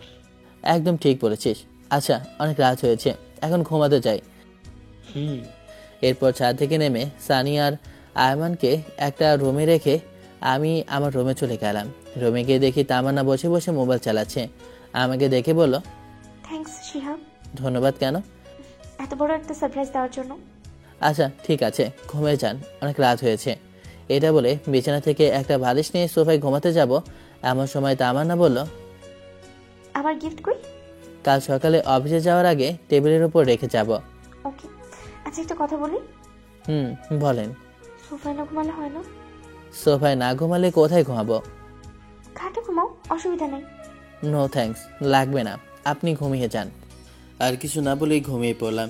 সকালে ঘুম থেকে উঠে দেখি তামান্না আমার আগেই ঘুম থেকে উঠে গেছে। আমি ফ্রেশ হয়ে ডাইনিং টেবিলে গিয়ে দেখি আম্মু রান্না করছে আর তামান্না সব কিছু ডাইনিং টেবিলে গুছিয়ে রাখছে। তারপর নাস্তা করে রুমে এসে ডিভোর্স পেপারটা হাতে নিলাম। অনেক কষ্ট হচ্ছে, ডিভোর্স পেপারটা নিয়ে অনেকক্ষণ ধরে দাঁড়িয়ে আছি, সাইন করতে পারছি না। মেয়েটাকে অনেক ভালোবেসে ফেলেছিলাম, কিন্তু কী করার, হয়তো সে অন্য কারো কাছে ভালো থাকবে আমার থেকে। আর আমিও চাই সে সবসময় ভালো থাকুক। মনকে শক্ত করে সাইনটা করেই ফেললাম। ডিভোর্স পেপারের সাথে আরেকটা ছোট চিরকুট দেখলাম। আজ আপনার জন্মদিন, সব থেকে বড় উপহারটা দেওয়ার চেষ্টা করলাম। আমি জানি এই উপহারটা আপনার জন্য সব থেকে বেস্ট, যেটা আপনি আমার থেকে চেয়েছিলেন। আশা করি আপনিও সাইনটা করে দেবেন। দয়া করি সবসময় ভালো থাকবেন, আর পারলে আমাকে ক্ষমা করে দেবেন আপনাকে অনেক কষ্ট দেওয়ার জন্য। আর আমি চাই আপনি সবসময় ভালো থাকেন। এরপর চিরকুট আর ডিভোর্স পেপার টেবিলের উপর রেখে অফিসে চলে গেলাম। অফিসে যাওয়ার পথে অনেক পুরাতন একটা বন্ধুর সাথে দেখা। তারপর তার সাথে অনেকক্ষণ আড্ডা দিলাম। বন্ধুর সাথে আড্ডা দেওয়াতে অফিসে যেতে 20 মিনিট দেরি হলো। এরপর দেরিতে অফিসে যাওয়ার জন্য বসের অনেক ঝাড়ি শুনতে হলো। রাগে মোবাইলটা সাইলেন্ট করে রেখে কাজ করতে শুরু করি। অন্য দিনের তুলনায় আজকে একটু কাজের চাপ বেশি, কিন্তু কিছুই করার নেই। বেশি বাড়াবাড়ি করলে চাকরি থেকে বের করে দেওয়া হবে। বিকেলবেলা অফিস শেষে পকেট থেকে মোবাইলটা বের করতেই আমি পুরো অবাক হয়ে গেলাম। আম্মু 122টা কল দিয়েছে। তামান্নার আম্মু অনেকগুলো কল দিয়েছে। সানি আর আয়মানের মেসেজগুলো দেখে আমি তো আরও অবাক। একসাথে এতগুলো মেসেজ, এতগুলো কল, ব্যাপারটা কি? কিছুই তো বুঝতেছি না। আর এতগুলো কল SMS আসলো, আমি টেরই পেলাম না। মোবাইলটা হাতে নিয়ে দেখি তামান্নার আম্মু আবার ফোন দিয়েছে। হ্যালো। কোনো কথা বলছে না, শুধু কান্না করছে। তারপর আমি কলটা কেটে আমার আম্মুর কাছে কল দিলাম। আম্মু কল ধরছে না। এখন কি করব কিছুই তো বুঝতে পারছি না। আবার আয়মানকে কল করলাম। হ্যালো দোস্ত, কি অবস্থা? কিরে, তোর এতবার কল দিলাম, কল ধরিস না কেন? আসলে অফিসের কাজের চাপ একটু বেশি, তো তাই।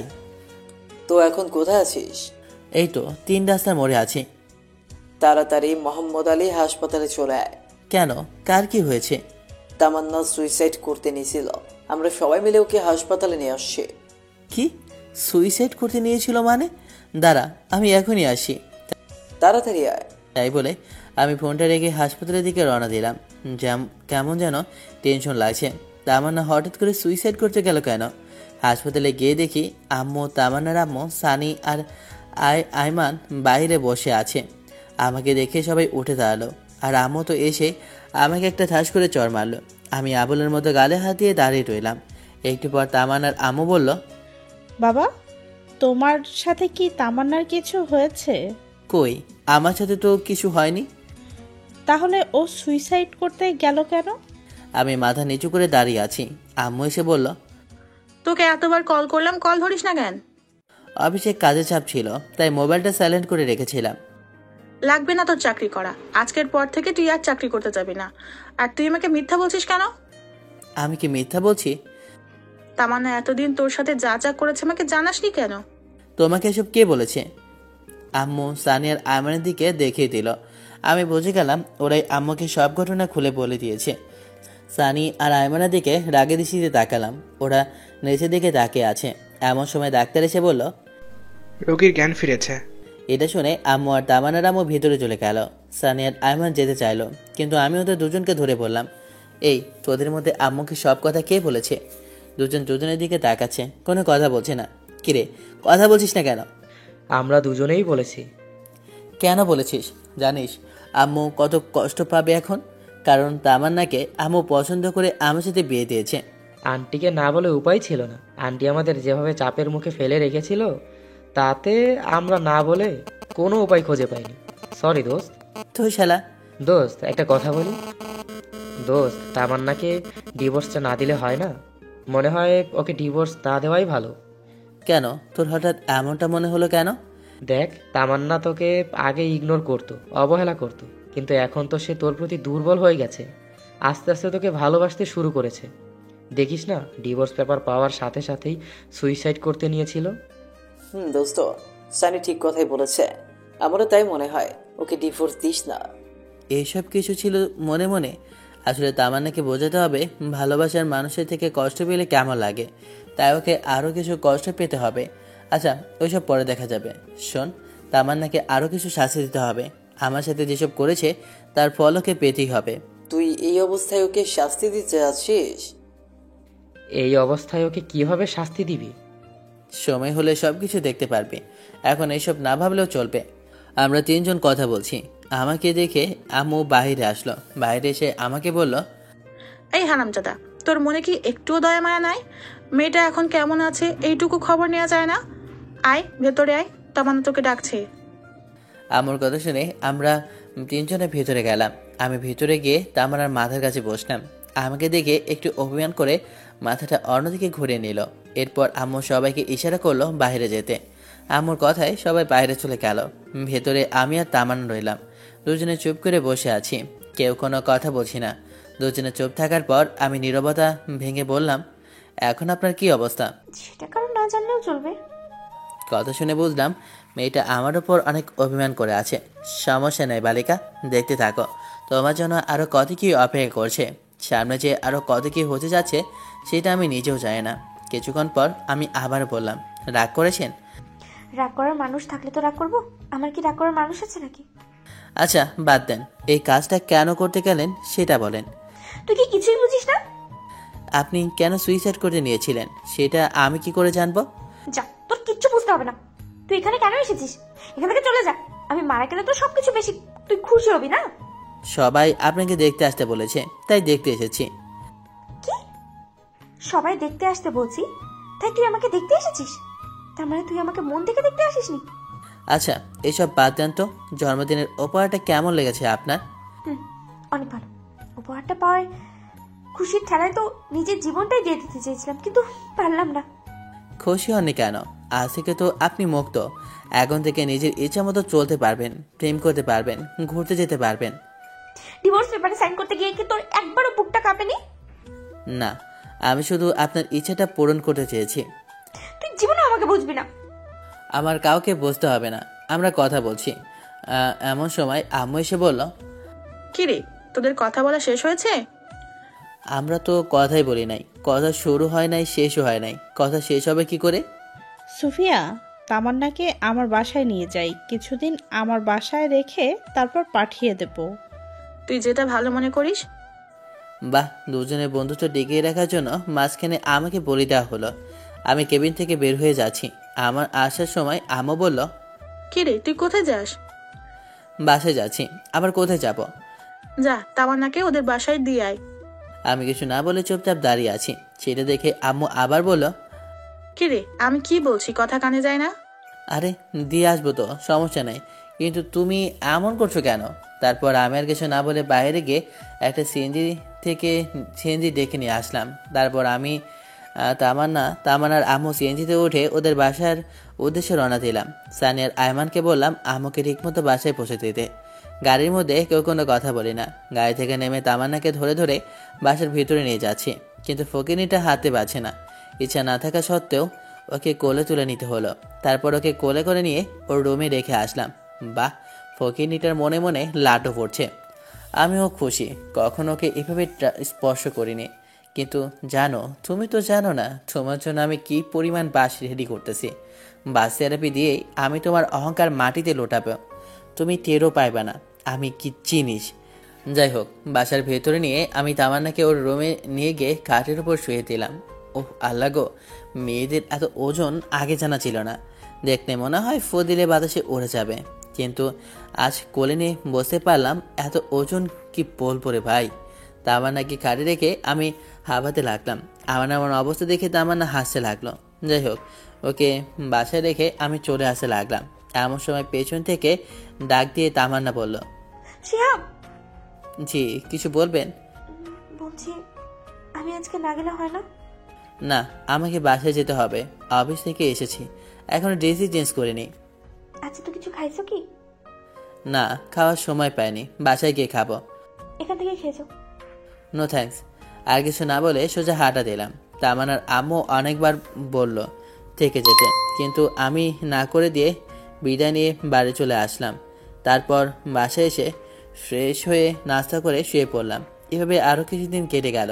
এর মধ্যে আমি আর তামান্নার সাথে কোনো যোগাযোগ করিনি।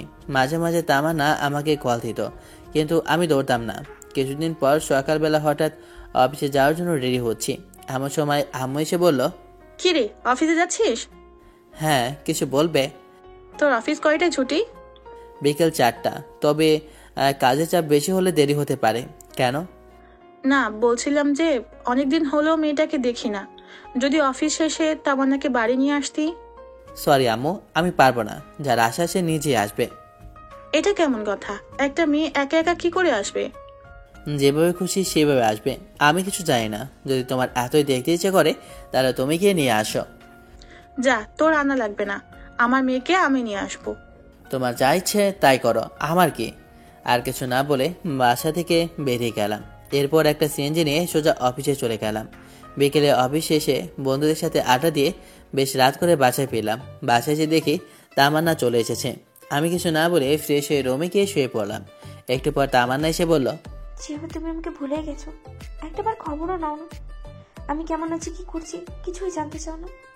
মনে রাখার জন্য কি কোনো চুক্তিপত্র হয়েছে নাকি যে আপনাকে মনে রাখতে হবে? আচ্ছা বাদু, খাবার রেডি, খেতে আসো। তামান্না আর কিছু না বলে রুম থেকে চলে গেল। আমি রুমে শুয়ে শুয়ে ফেসবুকিং করছি। একটু পর তামান্না আসলো। দেখে মনে হয় খাওয়া দাওয়া শেষ করে আসলো। রুমে এসে আমার সামনে বারবার হাঁটাহাঁটি করছে। তাই দেখে আমি ওকে বললাম, আপনি এখানে কেন এসেছেন? মানে আপনি এই বাসায় কেন এসেছেন? আপনার চাওয়া পাওয়া তো আমি পূরণ করে দিয়েছি, আবার কি? তুমি এভাবে কথা বলছো কেন? বললাম তো আগের ঘটনার জন্য আমি সরি। এইসব বলে লাভ নাই। আপনি ডিভোর্স চেয়েছেন আর আমি ডিভোর্স দিয়ে দিয়েছি। এখন থেকে আপনি আপনার মতো আর আমি আমার মতো। আমি এইসব মানি না। আমি আম্মুকে ছাড়া থাকতে পারবো না। আম্মু যেদিন নিজে আমাকে বাড়ি থেকে বের করে দেবে আমি সেদিন চলে যাব। আমি কিছু না বলে শুয়ে মোবাইল চালাচ্ছি। একটু পর তামান্না এসে বিছানায় উঠতে লাগলো। আমি তা দেখে ওকে বললাম, এই কি করছেন আপনি? কেন, ঘুমাবো না নাকি? ঘুমাবেন ঠিক আছে, কিন্তু খাটে কি? আপনি মনে হয় ভুলে গেছেন এটা আমার রুম, আমার খাট, তাই আপনি আমার খাটে ঘুমাতে পারবেন না। তো কোথায় ঘুমাবো? যেখানে খুশি ঘুমাও, কিন্তু বিছানায় ঘুমাতে পারবেন না। আমি একটা বালিশ তামান্নার হাতে দিলাম। তামান্না বালিশটা নিয়ে সোফায় গিয়ে শুয়ে পড়ল। এখন দেখো কেমন লাগে সোফায় ঘুমাতে। আমাকে অনেক জ্বালিয়েছ, এখন তুমি একটু ফল ভোগ করো। আমি আর কিছু না বলে পাশ কাটিয়ে শুয়ে পড়লাম। মাঝরাতে কিছু একটা শব্দে ঘুমটা ভেঙে গেল। ঘুম ভাঙতে তাকিয়ে দেখি তামান্না নাক টেনে কান্না করছে। তাই নাকি? আমি বললাম, এই আপনার সমস্যা কি? এইসব ন্যাকা কান্না মানে কি? হ্যাঁ, তোমার এত কিছু জানতে হবে না। আমার জানার কোনো প্রয়োজন নেই। আপনি অন্য কোথাও গিয়ে কাঁদেন, এখানে না। সকালে আমার অফিস আছে, ঘুমাতে হবে। আমার ঘুমে ডিস্টার্ব হচ্ছে। আমি বারণ করার পরেও তামান্না কান্না করে যাচ্ছে। আরেকবার ন্যাকা কান্না করলে কিন্তু একটা লাথি দিয়ে সোফা থেকে ফেলে দেব। যত সব আচাইরা। তামান্না আর কিছু না বলে ওয়াশরুমের দিকে চলে গেল। আমিও মনে মনে বলছি, এবার ঠেলা সামলাও জানো, আমিও অনেক কষ্ট পেয়েছি তোমার আচরণে। এখন দেখো কষ্ট পেতে কেমন লাগে। এসব ভাবতে ভাবতে কখন যে ঘুমিয়ে গেছি মনেই নেই। সকালে ঘুম থেকে উঠে দেখি তামান্না আমার আগে ঘুম থেকে উঠে গেছে। তারপর আমি ঘুম থেকে উঠে ফ্রেশ হয়ে নাস্তা করে অফিসে চলে গেলাম। অফিস শেষে সানি আর আয়মানকে কল করে পুকুর পাড়ে আসতে বললাম। আমি পুকুর পাড়ে এসে দেখি আমার আগেই ওরা এসে বসে আছে। কি রে, কি অবস্থা তোদের? বেকার মানুষের আবার অবস্থা। আমরা তো আর তোর মতো টাকা ইনকাম করতে পারছি না, বাপের টাকায় বসে বসে খাচ্ছি। আচ্ছা বাদ দে, চল ওই পাশে গিয়ে বসে। চল। তারপর ওই পাশে গিয়ে বসে কথা বলতে লাগলাম। কিরে তামান্না, কি খবর এখন? ভালোই। যাক, ভালো হলেই ভালো। কিন্তু দোস্ত, আমি একটা বিষয় কিছুতেই বুঝতে পারছি না। কি? তামান্নাকে ডিভোর্স দিলাম, সেটার কোনো খবর নেই। আবার আমার বাড়ি থেকেও যাচ্ছে না। আরে বোকা, ও যাবে কি করে? ও তো এখন তোকে ভালোবেসে ফেলেছে। আচ্ছা দোস্ত, যা হয়েছে সব ভুলে যা। এখন সব কিছু ঠিক করে নিয়ে নতুন করে জীবন শুরু কর, এটাই ভালো হবে। আরে না না, তাও আমাকে আরো কিছু শাস্তি দিতেই হবে। এই শিহাব শোন, বল। তামান্না তোকে কলেজে সবার সামনে অপমান করেছে না? তুইও কি ওকে কলেজে সবার সামনে অপমান করতে? সেটা কি করে? তাহলে শোন। ও মাই গুডনেস, সানি এত বড় একটা প্ল্যান বললো, কি বলবো। আমি তো এটা কখনো ভাবিনি। কি আপনারা কিছু বুঝতেছেন না তো? তাই তো, গল্পে পড়তে থাকুন, সব কিছু বুঝতে পারবেন। তারপর সানিকে বললাম, তোর বেটা এইভাবে অপমান করা ঠিক হবে না। যতই হোক সে আমার স্ত্রী। আরে বেটা, সমস্যা নেই, এখন একটু শাস্তি দেই, পরে একটু বেশি আদর করে দিস, তাহলেই হয়ে যাবে। হারামি, তুই আর ভালো হলি না। আচ্ছা, কি কলেজে যাবি নাকি অফিসে, কোনটা? দুটোই। অফিসও করব, আবার কলেজও করব। বসকে বললেই ছুটি দেবে। আচ্ছা, তাহলে তো আর কোনো সমস্যা নেই।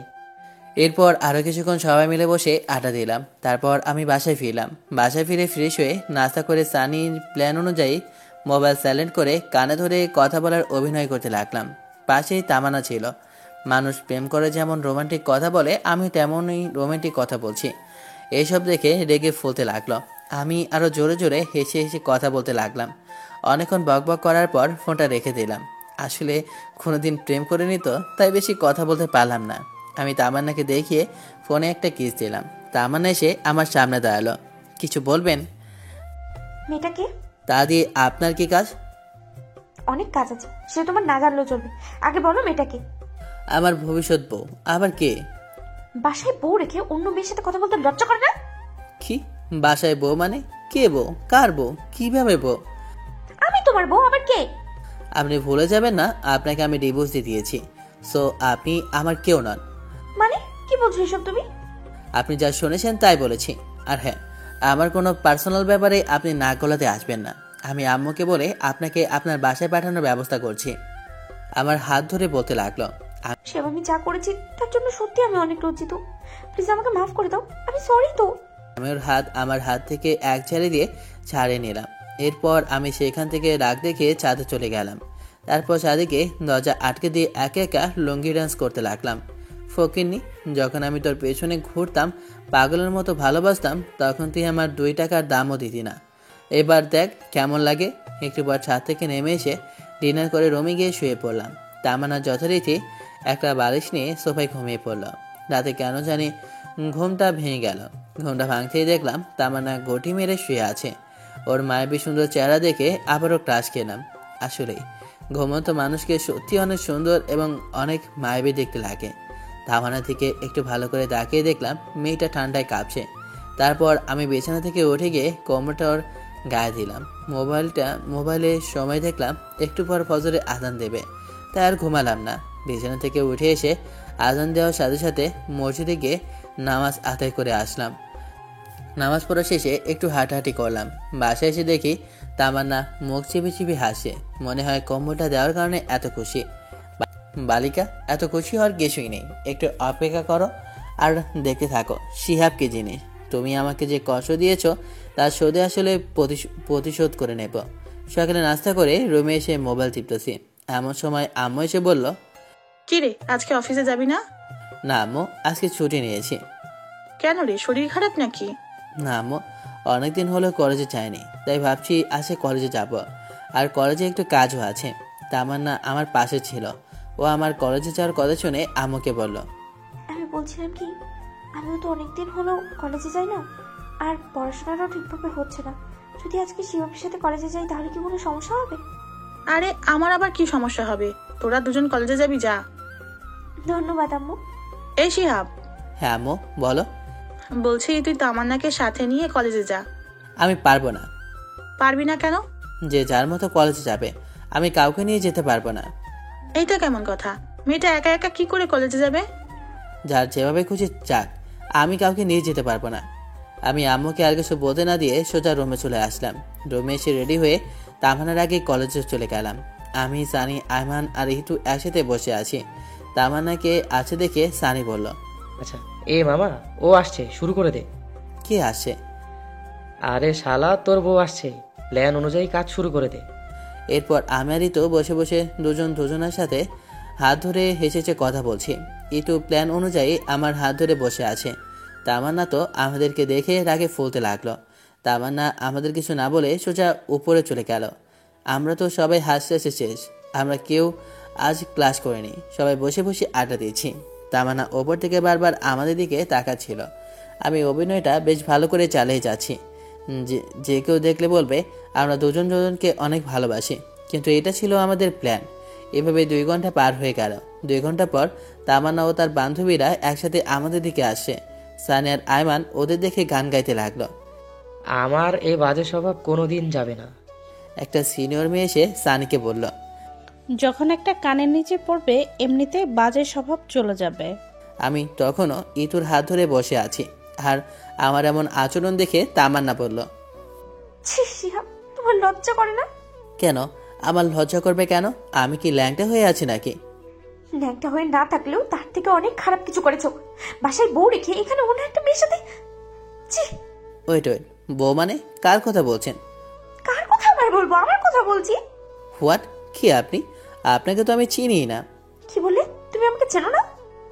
আমার ভাবতেই অনেক ঘৃণা লাগছে, তুমি এতটা খারাপ।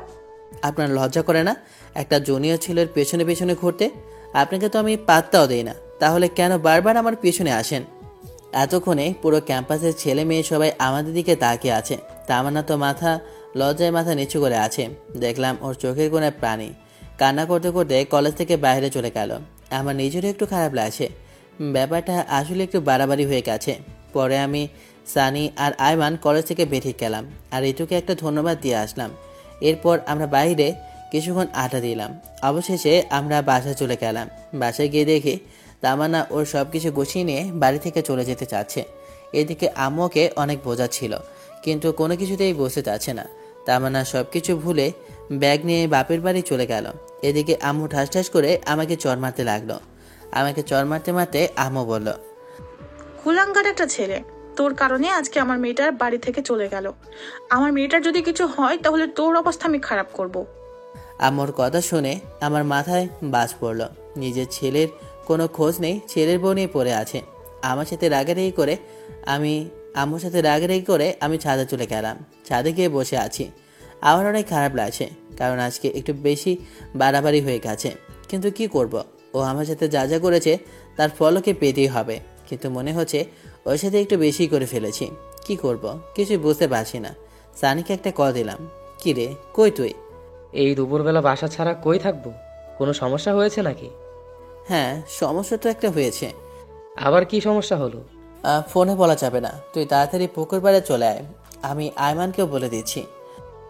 আচ্ছা ঠিক আছে, তাড়াতাড়ি পুকুর পাড়ে চলে আয়। আচ্ছা ঠিক আছে, কিন্তু কখন আসবি? আসরের নামাজ পড়ে চলে আয়। আচ্ছা ঠিক আছে। এখন ফোনটা রেখে ছাদ থেকে নিচে চলে আসি। নিচে এসে দেখি আম্মু না খেয়ে আমার জন্য টেবিলে খাবার রেখে রুমে চলে গেল। আমি আম্মুর রুমে গিয়ে আম্মুকে বললাম, কি ব্যাপার আম্মু, খাবে না? তোর খাওয়া তুই খা, আমি আমার মেয়েকে ছাড়া খাবো না। এই মহা যন্ত্রণা, থুর, আর ভালো লাগে না। এই বলে আমি আম্মুর রুম থেকে বেরিয়ে আসলাম। আমিও কিছু খেলাম না, না খেয়ে রুমে গিয়ে ঘুমানোর চেষ্টা করছি, কিন্তু ঘুম আসে না। পরে উঠে বাইরে চলে গেলাম। তারপর আসরের নামাজ পড়ে পুকুর পাড়ে চলে গেলাম। সেখানে গিয়ে দেখি সানি আর আয়মান পুকুর পাড়ে বসে আছে। আমি ওদের কাছে গিয়ে বললাম, কি রে, তোরা এসেছিস? কিন্তু তোর মোবাইল বন্ধ কেন? আমি মোবাইলটা হাতে নিয়ে দেখি মোবাইলটা বন্ধ হয়ে আছে। সরি, ফোনে চার্জ নাই। আচ্ছা বল, কি সমস্যা? এখন ওদের দুজনকে সব কিছু খুলে পড়লাম। আমার সব কথা শুনে আয়মান বলল, শিহাব, আমার মনে হয় তোর এখন তামান্নাদের বাসায় যাওয়া উচিত। ধুর, আমি সেখানে গিয়ে কি করব? তুই তামান্নার কাছে সব কিছুর জন্য মাফ চাইবে, আর ওকে বলবি ডিভোর্স পেপারটা নকল ছিল। কি বলিস? নকল ডিভোর্স পেপার মানে? হ্যাঁ, আমি জানতাম একদিন সব কিছু ঠিক হয়ে যাবে, তাই তোর সাথে একটু অভিনয় করেছি। শালা, তোরা তো মির্জাপুরের থেকে অনেক বড় প্রতারক। আচ্ছা এসব এখন বাদ দিত, তুই তামান্নাদের বাড়িতে যাবি কিনা তাই বল। শালা, তোরা আমার সাথে যা করলি আমি কোথাও যাব না। তাহলে বসে বসে আঙুল চোষ। তামান্না কি আমাকে মেনে নেবে? দেখলি না, তামান্না তোকে অন্য কারো সাথে সহ্য করতে পারে না। সেটা তো আগে ছিল, কিন্তু কাল কলেজে ওর সাথে যা করলাম তারপরেও কি ও আমাকে মেনে নেবে? চেষ্টা করতে তো আর নিষেধ নেই নাকি? তোকে তো আগেই বলেছিলাম যা করবি চিন্তা ভাবনা করে করবি। শালা, তুই চুপ থাক। আজ তোর বুদ্ধিতেই এমন হয়েছে। আজ তোর কথা না শুনলে কিছুই হতো না। আরে আমি জানতাম নাকি যে তামান্না ওর বাবার বাসায় চলে যাবে? আচ্ছা, এখন এইসব বাদ দে তো, এখন কি করা যায় সেটা ভাব। আচ্ছা চল কিছু খেয়ে আসি আগে। তোর তো খাওয়া ছাড়া আর কোনো কথাই নেই। এই, তুই কি এখন ওদের বাসায় যাবে? না, যাব না। যদি যেতেই হয় তাহলে কাল যাব। ওদের সাথে আরও কিছুক্ষণ আড্ডা দিলাম। কিছুক্ষণ পর বাসায় গেলাম। রাত প্রায় 10টা, কিন্তু আম্মু খাইতে আসলো না। একা খাইতে বসেছি। এমন সময় তামান্নার আম্মু ফোন দিল। হ্যালো। পুরোটা বলার আগেই তামান্নার আম্মু কান্না করে দিল। বাবা তুমি কই? আমি তো বাসায়। আপনি কান্না করছেন কেন? কোনো সমস্যা হলো নাকি? আর কিছু না বলে কল কেটে দিল। আমি আবার কল দিলাম, কিন্তু কল আর কেউ ধরছে না। না, আর বসে থাকা যায় না। তামান্নার আবার কি হয়েছে আল্লাহ ভালো জানে। আমি সানি আর আয়মানকে কল করে রেডি হতে বলে আমি বাসা থেকে বের হয়ে একটা সিএনজি নিলাম। মাঝপথে সানি আর আয়মানকে তুলে নিলাম। তারপর আয়মানকে বললাম, কিরে, হ্যাঁ তোরাতে আবার কি হলো? তারপর আয়মান আমাকে বলল, একটু আগে তামান্নার আম্মু ফোন করে কান্না করতে লাগলো। কিছুই বুঝলাম না। কেন, আবার কি হয়েছে? আমি তো জানি না। আমায় তো কিছুই বললো না, শুধু কান্না করছিল। আর হুট করে কলটা কেটে দিল। তারপর আমি অনেকবার কল করলাম, কিন্তু ধরলো না। আল্লাহ জানেন কি হয়েছে। ওদের সাথে কথা বলতে বলতে তামান্নার বাসার সামনে চলে আসলাম। অনেকবার কলিং বেল বাজালাম, কিন্তু ভেতর দিয়ে কারো কোনো আওয়াজ নাই। দরজা ধাক্কা দিলাম, কিন্তু তাতেও কোনো কাজ হলো না। পরে সানি বলল দরজাটা ভেঙে ফেলতে। তারপর দরজা ভাঙার চেষ্টা করলাম, কিন্তু পারছি না। তিনজনে অনেক কষ্ট করার পর দরজাটা ভেঙে ফেললাম। দরজা ভাঙার পর ভিতরে গিয়ে তো আমার মাথায় আকাশ ভেঙে পড়ল। তামান্নার বাম হাতটা কাটা, ছিনকি দিয়ে রক্ত বের হচ্ছে। তামান্না অচেতন অবস্থায় পড়ে আছে। রক্তে পুরো ফ্লোর লাল হয়ে গেছে। অতিরিক্ত রক্তক্ষরণের কারণে তামান্নার জ্ঞান হারিয়ে ফেলেছে। ওর এই অবস্থা দেখে তো আমি ভয়ে কাঁপতে লাগলাম। আমি কি করবো কিছুই বুঝতে পারছি না। আচ্ছা, তামান্না এখানে পড়ে আছে, কিন্তু ওর মা কোথায়? তামান্নার মাকে খোঁজার জন্য তামান্নার মায়ের রুমে গেলাম। তামান্নার মায়ের রুমে গিয়ে দেখলাম তামান্নার আম্মু খাটের উপর উল্টো হয়ে পড়ে আছে। খাটের উপর পা পিছলে পড়ে মাথায় আঘাত খেয়ে অজ্ঞান হয়ে আছে। দেখে মনে হচ্ছে তাড়াহুড়ো করতে গিয়ে পা মোচড় খেয়ে খাটের উপর জোরে পড়ে গেছে, যার কারণে মাথায় আঘাত লেগে অজ্ঞান হয়ে গেছে। কি করব কিছুই বুঝতে পারছি না। আমার শার্টটা খুলে তামান্নার হাতটা বেঁধে নিলাম, যাতে আর রক্ত না বের হয়। এরপর দুজনে একসাথে হাসপাতালে নিয়ে গেলাম। ওদের দুজনকে ইমার্জেন্সিতে দিয়ে আমি বাইরে অপেক্ষা করছি। নিজের অজান্তে চোখ দিয়ে পানি ঝরতে লাগতো। আজ শুধু আমার জন্যই এমন অবস্থা হলো। আমি যদি আজ এমনটা না করতাম তাহলে আজ কিছুই হতো না। তামান্নার জ্ঞান ফিরলেই ওর কাছে মাপ চেয়ে নেব। এরপর আমি সানি আর আয়মানকে বললাম বাসায় চলে যেতে, কিন্তু ওরা গেল না। একটু পর ডাক্তার বাইরে এসে বলল, আচ্ছা রোগী আপনার কি হয়? আমার স্ত্রী হয়। আচ্ছা শুনুন, রোগীর অতিরিক্ত রক্তক্ষরণ হয়েছে, জরুরি রক্তের ব্যবস্থা করুন। জি বলুন, কোন গ্রুপের রক্ত লাগবে? আমরা এখানে 3 জন আছি। AB positive. আমার A+। আমার ও পজিটিভ। আমার বি প্লাস। আচ্ছা আপনারা 3 জনই আসেন। এরপর 3 জনেই রক্ত দিলাম। একটু পর শাশুড়ি আমার জ্ঞান ফিরল। উনি ঘুমাচ্ছে। এদিকে তামান্নার কাছে গিয়ে ওর পাশে বসলাম। আমি নিশ্চয় হয়ে তামান্নার দিকে তাকিয়ে আছি। তারপর ওর হাতটা ধরে ওর মায়াবী মুখটা দেখতে দেখতে কখন যে ঘুমিয়ে গেছি বুঝতেই পারিনি। সকালে ঘুম ভাঙলো কারো হাতে স্পর্শে। তাকে দেখি তামান্না আমার মাথায় হাত বোলাচ্ছে। আমার ঘুম ভাঙা দেখে ও মুখটা অন্যদিকে ঘুরিয়ে কালো করে বসে রইল। সেটা দেখে আমি তামান্নাকে বললাম, কি ব্যাপার, আপনি এমন করলেন কেন? সেটা কাউকে জানতে হবে না, আমার যা মনে হয়েছে তাই করেছে। আপনি এমন পাগলামি কেন করলেন বলেন? কি করবা বলো? আমি তো তোমাকে কষ্ট দিয়েছি, অপমান করেছি, তোমার সাথে অনেক খারাপ ব্যবহার করেছি। তুমি তো কোনোদিন আমাকে ক্ষমা করবে না। তাই বলে সুইসাইড করবেন? এর আগেও আপনি এমন করেছেন। আমি মরলে তোমার কি? এটা শোনার সাথে সাথে টাস করে ওর গালে একটা চড় বসিয়ে দিলাম। আমার চড়মানা দেখে তামান্না আমাকে বলল, তুমি আমাকে মারলে? আপনাকে মেরেছি, বেশ করেছি। আমি আমার বউকে মেরেছি, আপনার কি? বউ? তাহলে সেদিন ডিভোর্স লেটার দিলে কেন? আরে ওটা ডিভোর্স পেপার ছিল না, জন্মদিনের কার্ড ছিল। আর ওই চিঠিটা তো আমি এমনি এমনি বানিয়ে লিখেছি। তাহলে কলেজে এমন করলে কেন? আপনি যে আমাকে অপমান করেছিলেন, আর তাই আপনাকে বোঝাতে চেয়েছিলাম আপনার কেমন লাগে। অনেক হারামি তুই। আমি কি একটু ভিতরে আসতে পারি? না, এখন ভিতরে কারোর আসা যাবে না। যদি কেউ আসতে চায় তাহলে পরে আসবে। তাকে জড়িয়ে ধরে এই কথাগুলো বললাম। আম্মু দরজার সামনে দাঁড়িয়ে বলল, হেই কি করছেন? আম্মু দেখছে তো। দেখলে দেখো, তাতে আমার কি? আমি আমার স্বামীকে আদর করবো, কার কি? তাই বলে আম্মুর সামনে? এ হাদারাম, কিছু শেখ। আচ্ছা তোমরা ভালো থাকো, আমি যাই। তাই বলে শাশুড়ি আম্মুর কাছে গিয়ে গল্প করতে লাগলো। এরপর আমি বাইরে গিয়ে দেখলাম সানি আর আয়মান দুজনে একটা টোলের ওপর একজন আরেকজনের ওপর উল্টো হয়ে শুয়ে আছে। দেখেই আমার প্রচুর হাসি পাচ্ছে। আমি পকেট থেকে ফোনটা বের করে কিছুক্ষণ ভিডিও করলাম। তারপর ওদের দুজনকে জাগালাম। এরপর সবাইকে নাস্তা করার জন্য বাইরে গেলাম।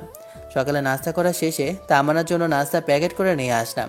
তাহলে তামান্নাকে নাস্তার প্যাকেট দিয়ে ডাক্তারকে বললাম, ডাক্তার সাহেব, জি বলেন। আমি কি আমার রোগীদের বাসায় নিয়ে যেতে পারি? জি পারেন, তবে শুধুমাত্র আপনার শাশুড়ি মাকে। আপনার স্ত্রীকে আরো 2 দিন রাখতে হবে। আচ্ছা ঠিক আছে। এর কিছুদিন পর আবার আমাদের নতুন করে বিয়ে হয়। আমি রুমের সামনে গিয়ে দাঁড়িয়ে আছি। কেমন যেন ভয় লাগছে, আবার লজ্জাও লাগছে। কিছুক্ষণ আগে তো তামান্নার সাথে কথা বলে আসলাম, তাহলে এখন লজ্জা লাগছে কেন? ধুর, যা আবার হবে, আগে ভিতরে তো যাই। এরপর 1 কেজি সাহস নিয়ে ভিতরে চলে গেলাম। ভেতরে গিয়ে দেখি তামান্না একটা লম্বা ঘোমটা দিয়ে বিছানার উপর বসে আছে। আমাকে দেখে বিছানা থেকে নেমে আমার পাশে সালাম করতে যাবে, এমন সময় আমি ওর হাত ধরে পড়লাম। আরে আরে কি করছো? দেখতেছো না সালাম করতেছি? আরে জুনিয়রদের সালাম করতে হয় না। কে বলেছে তুমি আমার জুনিয়র? মাত্র 1 বছর, ওটা কোনো ব্যাপার না। আর স্বামী হিসেবে তুমি সবসময় আমার উপরে থাকবে। ঠিক আছে মহারানী, কিন্তু আপনাকে আমার পা ছুঁয়ে সালাম করতে হবে না। আপনার জায়গা আমার পায়ে নয়, এই বুকে, বুঝলেন? বুঝলাম। এখন চলো। কোথায় যাব? ছাদে। ছাদে কেন? চাঁদ দেখবো তাই। আচ্ছা ঠিক আছে চলেন। এভাবে তো যাবো না। আচ্ছা ঠিক আছে চলো। তাহলে কিভাবে যাবে? আমাকে কোলে করে নিয়ে যেতে হবে। ওরে আল্লাহ, কি বলেন এসব? এখন কোলে করে নিয়ে চলো, না হলে সারা রাত সোফায় ঘুমাতে হবে। কি আর করবো, হাতিটাকে কোলে করে নিয়ে ছাদে চলে গেলাম।